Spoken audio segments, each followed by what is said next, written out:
Thank you for the invitation.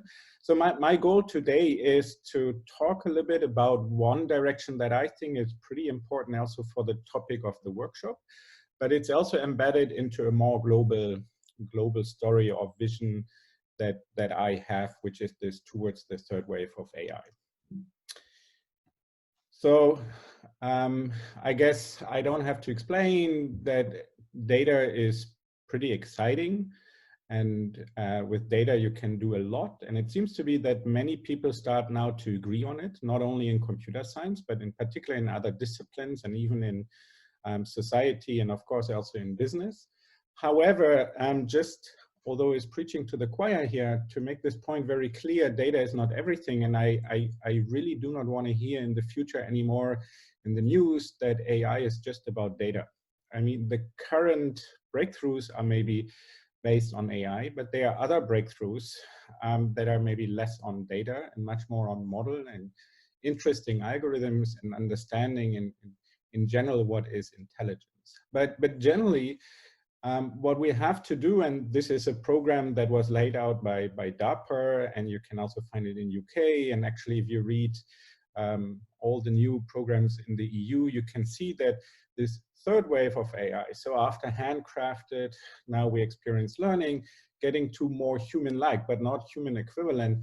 It's anyhow at the core of the next wave, and it means that we would like to have AI systems that cannot just understand data or do other cool stuff, but they can also human-like talk to us, so they have a human-like communication and also reasoning capabilities. And in particular, the big challenge is to see whether these systems can actually recognize new situations. So situations that you had not in mind when designing the system, and maybe then even automatically adapt to it. So, and I think in this vision, it's critical that we have to understand bias and also fairness. And as said, let me now try to develop one line that I feel is very attractive in order to tackle some of these problems. So where's this all coming from? So let's now zoom in a little bit. We know all these deep learning, deep neural network stuff, and it's pretty exciting there. To be honest, I don't think it's very much on the neural part. I mean, there is a story about it, but whether this is really biologically plausible or not, let's see. The future will tell us. So I like more to talk about differentiable programming because that's all what it's all about, right? And with these things, you can do many great things, and you know all these AlphaGo, AlphaZero, you know all the object recognition stuff, you know all these great things in NLP. Maybe many people currently think about GPT-3. We did our own little thing, also beating a world champion, also in chess, but using actually a variant that is called drop chess, where when you capture a piece, you can reintroduce it into the game on your side in your color at any point later in the game. And that means if you use, for example, the standard architecture provided for AlphaGo, AlphaZero, that doesn't work. So as always, you have to, redesign the networks. You may have to put a lot of background knowledge in there in order to get the system right. And here in particular, the problem was because you can reintroduce pieces, the standard architecture was a little bit confused and was always trying to, or not always, but sometimes trying to put a piece into a field that was occupied already, right? And so you somehow have to add this constraint or reflect this knowledge in your architecture. So with all of these successes, there was also the big discussion about bias and what does it mean, and then also fairness. And maybe you all recall or have followed this discussion between Animar and Jan LeCun. To be honest, in my opinion, both of them are right, both of them are wrong. I think this question is not just a question of data, X or algorithms, because for me, data equals algorithms in the long run and the other way around. So sure, we are biased. So if we are programming, then the algorithms are biased because we are biased. The data, if it's human-based or data, it's also biased. So you can find these biases all over the place. But then on the other hand, it's also critical for me that, in my opinion, we need bias in order to deal with complexity. So it's even the human type of bias that we will also talk about. So it's a little bit more tricky.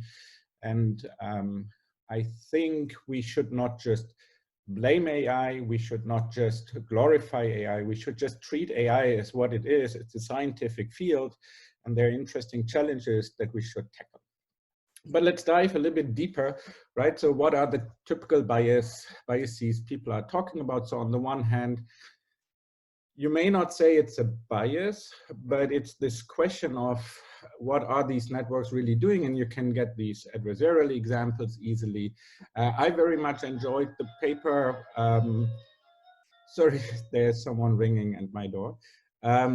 I very much enjoyed the work by Kristian et al. And I'm really happy that Joanna is now in Germany, because I think this topic is very important on human-like biases when you use word embeddings or sentence embeddings, right? And what they were showing is that in these word embeddings, you can also easily get the stereotypes that we humans have reflected, right? So what they were showing is that the distance in your embedding spaces are highly correlated with implicit association tests that you can run with humans. So if you associate a particular word more, let's say, with males or females, then the distance to male is shorter than to females, for example. Like the classical one is nurses, and then this got hyped a lot in the news by saying that, see, machines can become racist, even machines have stereotypes, machines are bad. So now, I mean, you can be also a little bit wondering whether this is just the news, but I think these are very important topics. But I think also we should not just look at them through the lenses of the one side, right? So we should not just say, oh, good, there are now stereotypes. So we were wondering what is really going on in a sense, and now not on the technical side, but trying to understand a little bit more who is right. And the first part, very simple, is that, of course, there are biases. There are algorithmic biases. And so, for example, if you use one of these deep neural networks or a differentiable program, and you make use of activation functions, then, of course, you make an implicit assumption when you make use of a particular activation function. And so we were wondering whether you can get rid of these activation functions. And there are many other approaches, but these other approaches were rather looking at mixtures, or in my opinion, rather restricted function classes. So what we were proposing at ICLR this year is to make use of rational functions. And you would like to use rational functions because if you use just polynomials, then you know that your neural network is not really very powerful, because the universal function approximation theorem makes the assumption that you at least have rational functions. So otherwise, you're just building a big polynomial again if you start stacking polynomial functions. So what is interesting now is if you use these rational functions, all of a sudden you remove some of the bias, not all of it, and you can get better results without a big overhead, because you're just introducing few additional parameters compared to the original architecture. There's a similar work, not in the general context, but they were making use of rational function for graph neural networks. So if you're interested in geometric deep learning, then you may want to check that paper as well, because you could also see that the higher flexibility there can also lead to better results. And I want to illustrate the better result with a recent submission. So what we were just doing is you take DQN and then you change the activation function towards one of these rational functions that are learned end to end, right? So that's all what you're doing. And if you check out what you see here in terms of performance, so blue and orange are always these counterparts or these versions where you have replaced the activation function by a learnable end-to-end activation function, which is a rational function here. And you see you get an incredible boost, sometimes several orders of magnitude, just by avoiding to decide on which activation function to use. So now you could say, hey, that's not really surprising, because we all know that deep learning is just about function approximation, right? So that's not really a big surprise, but I think it's really important because somehow we got so deep into the neural path that we should also understand maybe this is less about neural, at least when we think about coming up with new learning algorithms that are not at all related to biology, right? If we do not care about the brain, the human brain, or any biological brain, then we should treat neural networks just as function approximators. And there seems to be a lot of space with very simple tricks to improve their performance. Now, there was also the talk, the work that I was talking about the stereotypes. And even there, I was a little bit nervous because somehow we were presenting this in the news as machines take over our stereotypes. But then I was wondering, well, sure. I mean, we know also from cognitive science and psychology that we need a certain form of bias or maybe some, let's call them good stereotypes to deal with the complexity in our daily work, right, in our daily life. So we were wondering, okay, aren't there some positive stereotypes? And we were thinking about the ontological questions, so a form of very simple moral choices that you may want to do in your daily life. And the ontological means you're wondering, is something good to do or bad to do, right? So we were doing something very similar to the Kristian paper. We were using, however, some more advanced embedding methods. So we started with the universal sentence embedding. So that's the Frontiers article. And currently we are using BERT, and we also start to look at GPT-3. But anyhow, very simple. You take your textual data, and then you compute your embeddings, and then you just ask the question, should I do something? Should I eat vegetables? Should I cheat? Should I kill time? Should I kill people? Whatever. And then you're just measuring the distance to the positive or affirmative answer and to the negative answer, right? And that's all. So very similar setup. And moreover, with BERT, you can also go one step ahead and show that there's really a dimension in there. So there was all this follow-up work also on Kristian showing that you can identify a dimension in these embedding spaces, which is maybe something like the gender dimension, right? Moving, in this case here, from left to right, you go from it's good to do towards it's not good to do. So it's, for me, very interesting that we have this dimension because we can now try to balance, for example, the debiasing or removing of a gender bias, so the gender dimension, with the moral dimension, right? Because I don't want to have that we remove the gender dimension and by that maybe also harm our moral dimension, because I want that these machines in principle can at least learn from us our moral ideas or the ontological knowledge. And if you move a little bit closer in there, because we were training a lot with Wikipedia articles, then you can see it's rather not so good to travel to Germany. It's actually, according to this dimension, even worse than traveling to North Korea. But that's explainable, right? If you look at Wikipedia, there's a lot about the Third Reich, and I can imagine that you don't want to travel there. So we are not saying here we are solving anything. We are just showing, let's be a little bit more precise when we talk about bias, that there are different forms of biases, and some of these biases are really important. Also, if we go for this human-centric AI, right? I want to have these machines as partners, so they should not be surprised if I'm not killing people, right? They should simply know it already, and they should learn it from us, because moral ideas, they are also shifting over time. So here's an illustration that this really works. Is it okay to cheat in a relationship?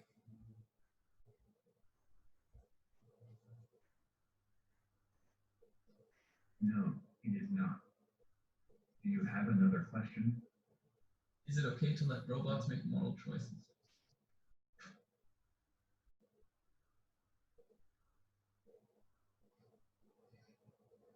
Maybe, maybe not. So you can ask any kind of question, right? So you really whatever you want, as long as it is something like should I, because that's the current way we have implemented it. But in principle, you can, of course, ask whatever you like. And we are also starting to give feedback to the questions, but we will come back to that later.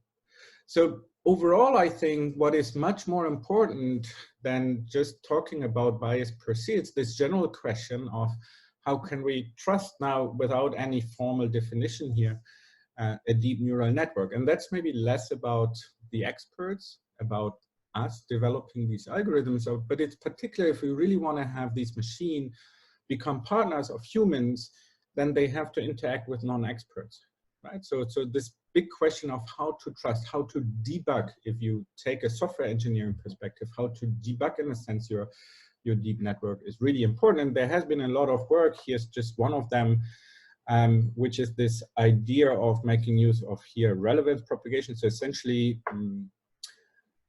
essentially you're trying to back propagate now, not the gradient, but to invert in a sense, trying to understand which of the input pixels, if these are images, which of the input pixels are important for the decision you make there, right? And why I like this work is because it makes this connection to the clever Hans, the horse that was supposed to be able to count, and then only afterwards people realized that this horse was not at all counting, it was just realizing certain signals or signs from the person asking the question, and by that giving the right answer, right? So it's this clever Hans moments that we would like to avoid in machine learning. So pretty cool stuff, and there are tons of other interesting explainable AI approaches. However, none of them, or most of them, they don't provide you a way to fix the issue. I mean, it's a little bit like you're looking at that, and then you realize, okay, it's bad. It's not really what I want. And in particular, in differentiable programming, you have then the problem to go back to your whole design cycle, and maybe you have to gather more data. If you're lucky, maybe it's just some of the hyperparameters for training, but maybe you have to change the architecture and so on and so on. So we were wondering, isn't there a way to close the loop here? And this is somehow based on this insight that indeed, in order to build trust, and that's the general story here about technical systems, but if you want to gain trust in technical systems, in particular here then machine learning, then you really need a form of understandability. And I keep it open a little bit what understandability here means. I think there we will see a lot of different approaches in the future and for the rest of the research life. So this is very, very active. But there's also from cognitive science psychology, this insight that next to understanding, you also need interaction. So it's a little bit like what we do here when we give talks, then afterwards we have also a question time, right? And hopefully there are also emails afterwards, or if we meet somewhere else, you still have questions, or I have questions all of a sudden, and we start this discussion. So this interaction is very, very, very important also to gain or build trust. And it's somehow interesting that there's not so much work that is really trying to combine explainability or explainable AI and interactive learning. I mean, there are some, but not as many.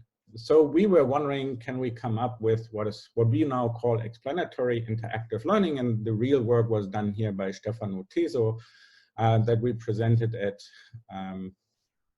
the AAAI Conference on Artificial Intelligence, Ethics and Society, so AIES. So let me explain how to do that, what we had in mind, right? And you may know all this very nice example from the LIME paper. So LIME is a particular way of getting these explanations in the input space. And they were looking at a data set consisting of huskies and wolves. And the idea or the question was, can we have a deep network or some other machine learning model that can distinguish huskies and wolves, right?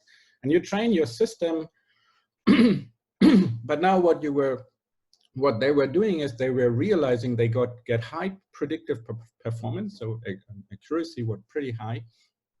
But then they were asking, okay, explain, give us these pixels in the input space that are really important.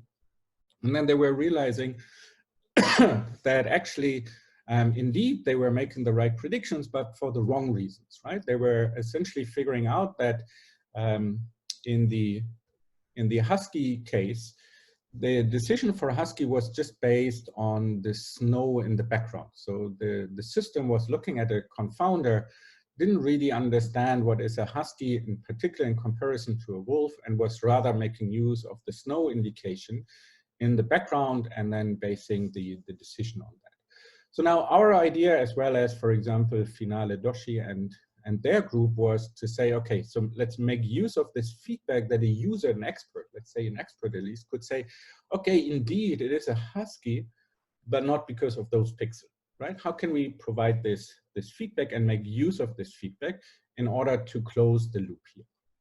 And if you do it this way, then you have covered at least these two dimensions that we were talking about, that you want to build trust by having understandability, but also this interaction, and by that getting this directability. And you have really the chance not to just observe something, but also to take action on something and providing directions in a sense. So it's not so tricky to get these explanations, the feedback into your system. You can actually say, okay, indeed, we get feedback on these false positive segments. Let's stay in the image domain, but this also applies to text. So it applies actually to any of them where you have an input representation and you just get feedback that some of the features were not important for the decision. So one of the early approaches was by Ross et al. That's the work that I was referring to by Finale Doshi at Harvard. And they were looking at this case where your model is differentiable. And what you can now do is you take your standard loss. Here we were looking at classification. So you had this standard stuff. But then you're also now looking at the feedback on the gradients. And essentially what you're trying is you're trying out to mask out the wrong parts of the gradients, right? So you simply ignore it. So you're not making use of them for learning. There's some other line of research that I would love and like to mention here is the work on constructive machine learning that is somehow related to that by Thomas Gärtner and Andrea Passarini and these people. Because what you can also say is essentially what you're doing here is you have a parameterized loss function. And you're using the feedback of the user in order to change slightly your loss function. That's a different view that you can have here.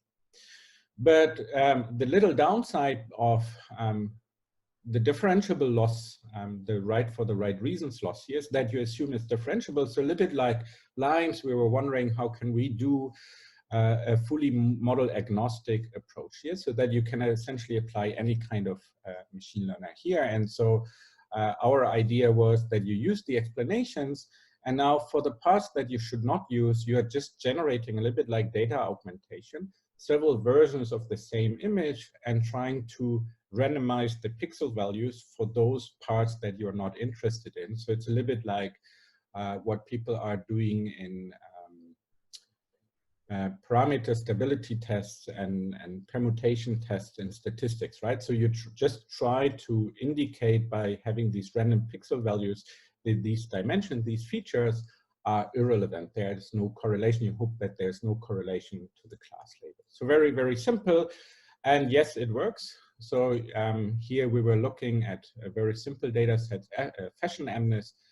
And we were trying to introduce we were trying to introduce even confounders there, and then you can show on this modified data set that indeed you can get rid of these right for the wrong reasons. And you can also show that we are on par, sometimes also a little bit better than the right for the right reason or the differentiable loss. More recently, we were also looking as Pascal and all the more standard computer vision examples that were also used by the Clever Hans paper. And just to indicate, in the Clever Hans, they had this very nice example, the Clever Hans paper, where they had to distinguish horses from something else. So they wanted to detect horses. And then the deep network was again very good, but essentially it was just because of this copyright notice in the back, in the lower left corner. So essentially, again, you have this confounder and the deep network was really picking it up. Right? And now by providing the feedback that this is not important, you can see that these explanations are changing at least really to spaces or regions where the copyright notice is really not important anymore. And of course, you can have this relevance feedback and then this gradient mask you can also have at any layer if you still use a deep network and so on and so on. So, but big question, is that really helping you to build now trust, right? Is that really, any way useful. So we were doing a user study with about 106, yeah, I think it was 106 users or participants. And so we were trying, it's in the following way, that you have these very little images and you now care only about the pixel values, the colors of the pixels. And you were trying to introduce confounders there as well. So essentially you can have two rules that explain the decisions or the class labels. And what we were doing in the user study is that we had a system and the system was training it. And we had two situations. The system was doing everything correct, but also the system was at some point starting to pick up the wrong rule. And then we had it with the correction and without correction. So we had 4 different settings. And we were now asking the users, when observing the 4 different cases, whether they build up trust or not. And of course, we were doing the design of the user groups so that in a more randomized trial approach, that you have them in different groups and no overlaps and all this stuff. So what is the outcome there, if you then do a statistical analysis and whether it's significant or not, is that it's essentially very much like what you would expect. So without explanations, it's pretty well known that people trust highly accurate machines. And because many people even think that machine learning results have to be highly accurate, we have to fight this bias per se, right? That people simply believe machines are perfect. That seems to be in Germany even more the case than in some other areas. With explanations, the trust seems to gain or be boosted, in particular in early iterations. So in iterations where the system is maybe not as good already, right, has a rather low predictive performance. So explanations really help. But the big insight is more on if you give wrong explanations, then people start to really dislike your system. So it seems like either you say, okay, I just hope I live with the bias that people trust machines are good. I think that is changing now also with the enlightenment on machine learning and AI in general. So if we really want to go into the explanation game, then we really have to make sure that explanations are right? Otherwise, we have a problem with the acceptance. And it's not really surprising, the results, to me, because I think it's very much like what is going on if you try to build trust in humans. So, but then anyhow, if you again check out a little bit the literature, it's all on the standard computer science or computer vision benchmarks. Maybe you come up with some additional toy examples. So we were really wondering whether you should care at all. So we have several projects going on together with plant physiologists. So this idea is that you use hyperspectral images. So hyperspectral images are, you can imagine it's like an RGB, a traditional image representation, but you now have simply more wavelength, and you measure more energy reflected at different wavelengths. So in our case, we were looking at about 1,000 different wavelengths. So you simply have a much larger data set, and you have to deal with this larger data set.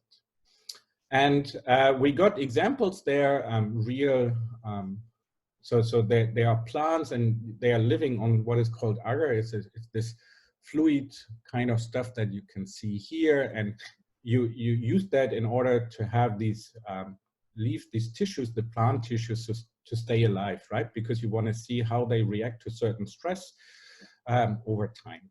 And now you apply some deep network on it, even on the hyperspectral data. You can use some form of 3D neural network there if you like. And you get the same situation. You get a super high predictive performance. And one of our biologists, he was literally jumping up and down saying, no, this cannot be the case. I don't trust that. If a student would tell me that, I would maybe even fire him. Okay, that's a little bit too much, but he was really not happy with his high accuracy. So we were wondering, okay, let's have a look at the explanations. And indeed, at least if you don't care really and try maybe to massage your input data a lot, but there are cases even where with cropping the images and so on, it wouldn't really work, that the deep network again was picking up confounders, right? You can see that here, for example, it starts to look at the fringe. Here it starts to look even outside the plant tissue. So it can really pick up even things on this, what is called the agar, this nutrition, fluid, whatever stuff. And that's biologically not plausible, right? If at all, it's something indirect that is happening there, because it is, of course, drawing some nutrition from it, but it's definitely not the true biological reason. So now, closing this loop using this feedback mechanism, using this explanatory interactive learning, you can see that then indeed with the feedback, you start to zoom really onto the more interesting cases. And for the healthy plant tissues, you see for the healthy plants, it's really just the overall plant. And then for the ones that are having a certain disease, you start focusing on the areas where the biologists say, yeah, they are really, really important.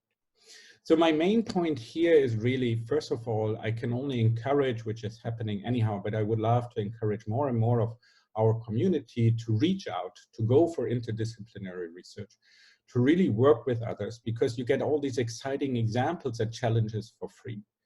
Second, I would really love to tell people that this problem of confounders is not only a problem of social media or the stuff that you can easily see in the news, but it's really at the heart of applying our techniques on scientific data.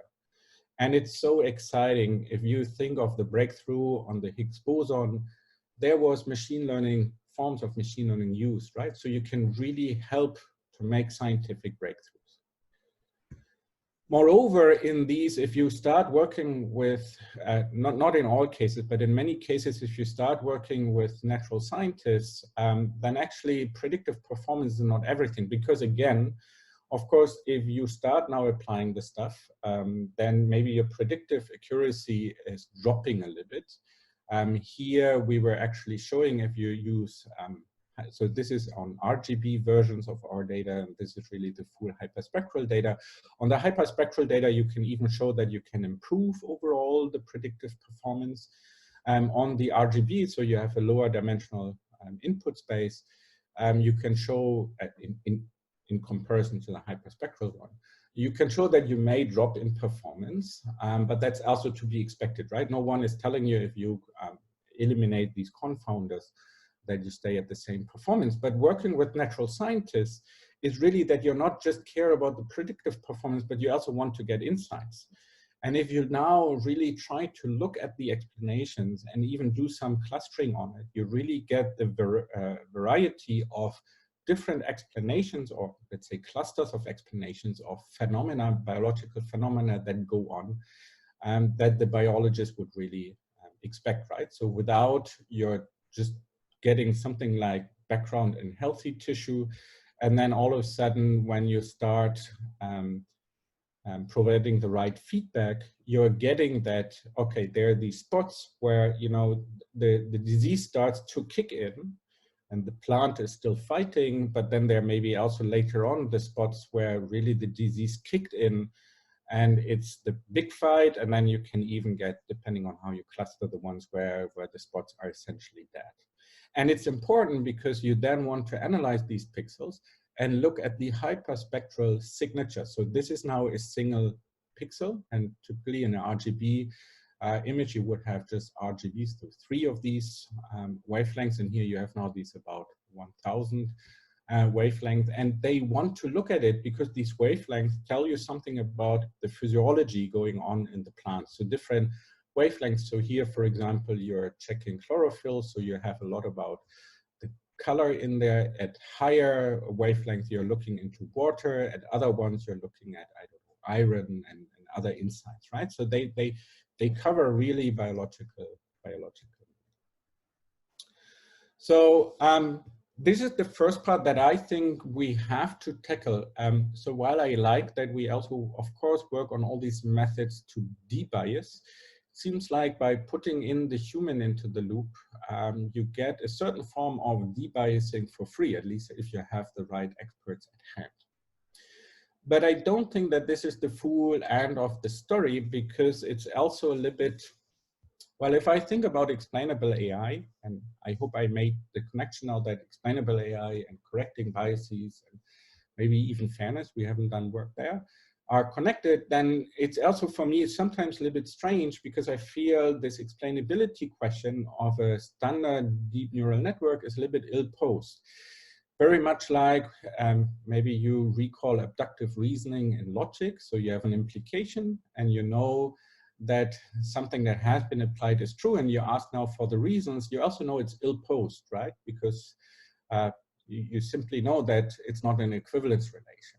Now, if you go to many of the current machine learning approaches, then in the sense they are ill-posed because they are looking at conditional distributions. So if at all, without additional extra work, and the question is it a calibrated distribution or not, then a standard CNN, for example, is just giving you a softmax distribution over your labels. But in explainability, you would like to reason, for example, given a class label, you would like to invert the reasoning and ask about the input, right? So now imagine that you had a joint distribution, then everything is much easier. So to illustrate that to you, here's really not about size now, but take MNIST. You take your favorite deep network. By now, we get almost 100% on that if you do a standard cross-validation. But now, instead of training on MNIST and evaluating on MNIST, you evaluate on other data sets. You might get lucky, and there are still numbers, but you can use any other data set, general images in there, even with color in a sense, right? So this transfer testing, if you do that with neural networks, then what we were wondering is now let's try that we could extract something. It's not a real likelihood. So we were trying to approximate the likelihood by summing the output conditional distribution over all outputs, possible outputs. So it's a really crude approximation. But the main point that it's important here is that these neural networks, because they look at a conditional distribution, so they really got the information, hey, you don't have to care about your input. They can't distinguish these different data sets, right? So you see here the likelihood and here the frequency. So you look at all samples in the data set and you see that the sweet spot is all roughly at the same place. And keep in mind, this is in a log domain, right? So majority is really at the same step. So they can't distinguish that. So I think one crucial part that will also make it much easier for us to get explainable AI running much smoother, and by that also getting then biases out, or let's say identifying maybe biases, is that we need something like deep systems that know when they don't know, right? And maybe then also help to recognize new situations. So we need also the third wave that I was talking about for deep learning. And for me, that means, okay, let's get probabilities back in there. And of course, there are other approaches like normalizing flows. I'm happy to discuss that, the connections there. But here, what we were doing in the last few years is working on what is called by now probabilistic sockets. So let's not dive deep into that. You can just view it like a computational graph that you may know from TensorFlow, PyTorch, or whatever other deep learning framework you're using. But essentially, you have very simple activation functions now. You can roughly see it like that, namely sum and product, and the sum is coming from, you would like to have mixtures of distributions. It's like a conditioning on something that you have observed, and you would like to have independency. And independency is the product, right? So independency is saying, okay, the big joint distribution, I can factor into two smaller joint distributions over non-overlapping sets of random variables, and that's what you make use here. The cool part here is if you find such a computational graph, and if it's polynomial, the size of this computational graph, polynomial in the size of the input, then you have tractable probabilistic inference. And that's pretty nice, right? So you have the same trick as in neural networks. Essentially, you by design, you say that the system, that the model that you're learning is tractable, at least from a theoretical perspective. And now we do the same when you want to compute probabilities. So you don't have to worry. You can download our TensorFlow version for some product networks with a number of different approaches. But keep in mind, the nice part here is that you not only have, I mean, of course you can use a stochastic gradient, but you can also make use of expectation maximization because you have a full probabilistic model here at hand, and this might get some benefits. And there are also stuff that you can compile your probabilistic circuit to C++ code. So you really compile to efficient code there. You can compile to GPU, to FPGAs. There's several tools in there. It's also learning systems are in there, both for parameters as well as for structural learning. For structural learning, we have to do something more. But with these systems, you can now do something very interesting because coming back to bias and to the workshop, so we also saw that there might be also all these biases because now our systems are used by non-experts. And don't get me wrong here, I even would argue that many people in machine learning, me including, are not always the super experts on all questions in statistics, right? So when you now apply some of these techniques, maybe you make the wrong design decisions.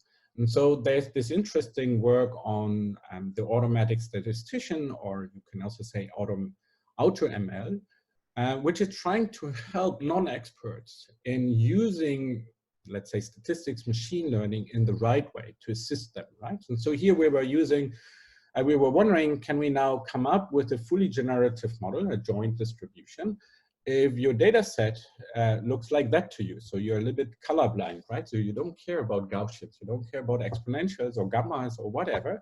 You're just the user. Let's hope you're a domain expert, and you get your data. It doesn't tell you anything. And you would like to have a system that tells you, okay, this part of the data was really generated by an exponential distribution. That other part was generated by a gamma distribution. There might be even cases or rows where we are not really certain that this is really at the core of the distribution. So maybe it's really an outlier. So you would like to have this system making these decisions for you, but also quantify its own uncertainty about its decisions. So we were combining now this probabilistic circuit together with Bayesian methods, Bayesian models, by Isabel Valera and Zubin Garamani, where they try to get a probabilistic model that decides on, okay, is this distribution an exponential? Is that a Gaussian? Is that a gamma?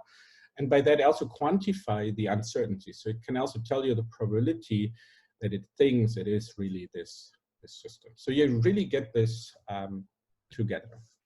And of course, you can also push now and get something like this question of whether you can have at some point, let's say, joint distribution or probabilistic models that are on par with the deep networks, even if you do prediction. And so here was a little bit earlier work where we say, okay, similar to a random forest, we are just building a random structure of these deep hierarchical mixture models, these sum product networks that we have there. And we did the same transfer test as before. And you can see now, because you have a joint distribution, right? Then all of a sudden, because really MNIST looks different than color images, now you really see that also in your distribution estimate, right? So now these probabilistic circuits, because they have a joint distribution, they can really distinguish the different data sets. Still, we have to work a little bit more on getting them in terms of computational speed to get them on par with neural networks. But at ICML this year, we were showing if you compile them by using what is called einsum operations, because they are really very well supported by GPUs, then actually you can gain orders of magnitude in terms of learning, and that then, like in the early days of deep learning, can also help you to learn better models. So we are pretty excited about it. So I hope I convince you that we want to have responsible AI by interacting with humans, in a sense co-evolving with humans. We need also on the system side that the system can express its uncertainty, right? And you can see one natural next step, hopefully some of you can do it, we will definitely try it, is now getting these two things together. So getting explanations of joint distributions, very, very interesting topic, and not many people have worked on it. But I still think this is not enough, because I think overall, we need really to move as a whole field also towards programming languages for what I would call systems AI. So there is probabilistic programming, yes. So there are ideas and also languages about high level, let's say something like Python or C, C++, or whatever your favorite high-level language is for making, for describing complex probabilistic models. But I think we have to move much further, because it's not all about probability. So while I was now saying, okay, I really believe in probabilistic circuits, overall, I think the true power, and I was stealing that a little bit from Chris Ree, is not just the next AI reasoning learning algorithm. I mean, it's exciting. Please continue to develop all these exciting algorithms.